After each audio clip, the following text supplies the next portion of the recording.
is Victoria Owen. This is my TPSB project. Table of contents: Introduction, Renaissance, Romanticism, Realism, Contemporary, and Conclusion. Introduction. Art is not by what you see, but what you make others see. Art cannot be defined. Everyone has different ideas about what it is to them and to others. For some, it may be a hobby, others, a profession. As for me, I would say that art is much more than something to pass the time with. A way for me to express everything that I cannot do so with words. Throughout history, artists have used art in many ways. There have also been times when certain styles of art have been popular. These times have been grouped together by year to form what is called art periods. Today we're going to explore some especially popular and influential art periods. The Renaissance era. The Renaissance era is one of the most well-known art periods in history. Many paintings of this era feature religious and mythological references. An example, The Birth of Venus by Botticelli and The Last Supper by Leonardo da Vinci. However, some were simply portraits, like the Mona Lisa, also by Da Vinci. Artists in this era often painted their subjects in the nude, and some famous artists in this era are Leonardo da Vinci, Michelangelo, Raphael, and Donatello. From left to right, we have a picture of Michelangelo, an Italian sculptor, and to the right, we have Leonardo da Vinci, an Italian polymath. And that means that he did many different types of art, like painting and sculpting and other things. Romanticism.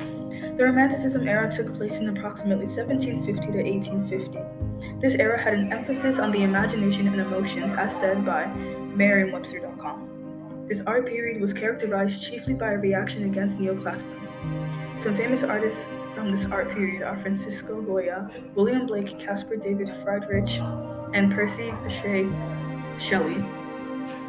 Here we have a picture of Francisco, and to the right we have William Blake. Realism. The Realism art period took place from around 1848 and ended in approximately 1900. As opposed to the Romanticism era, this era rejected the idea of imaginative idealization, as said by Britannica.com.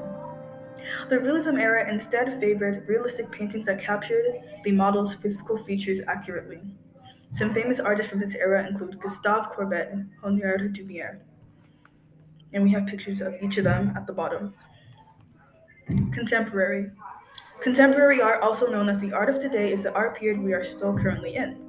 It started in approximately 1945 and is still going strong today. As according to iesa.edu, this style of art is difficult to define because it includes such variety.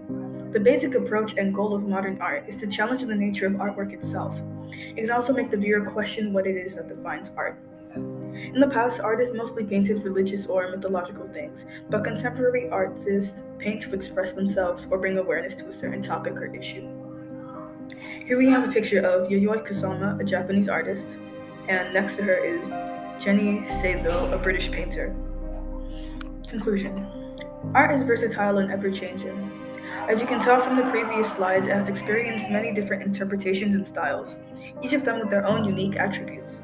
Even though it has lived through many eras, it will still live through more. And like I said earlier, art is versatile and ever-changing. Its meaning has changed in the past, and it will still continue to change many more times in the future.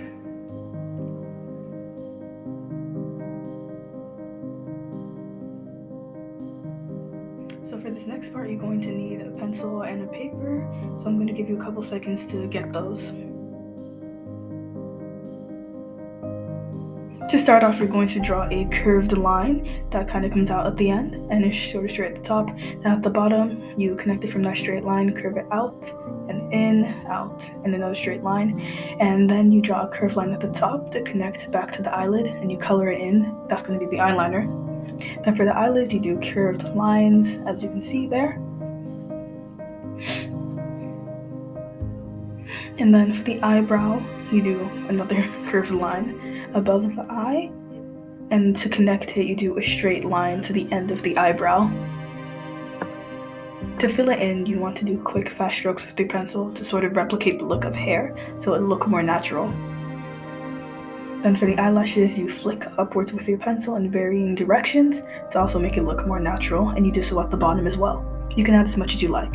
Then you shade in the sclera, the whites of the eye, because they're not flat. They are 3D objects, so you have to make them look that way. And for the irises, you do a circle, make the border slightly thick, and for the pupil, it's just a dark circle in the center. To color it, you color in very darkly at the top, just near the top of the pupil, and then you shade it lighter when you get to the bottom. But also you want to leave a gap like I did right there. And then for the highlights, you take your eraser and you erase in wherever you want them to be in as many as you'd like. And to finish off, I just did some light hatching around the eyes, and your finished eye should look like this. That's all for my TPSB project. Thank you for watching.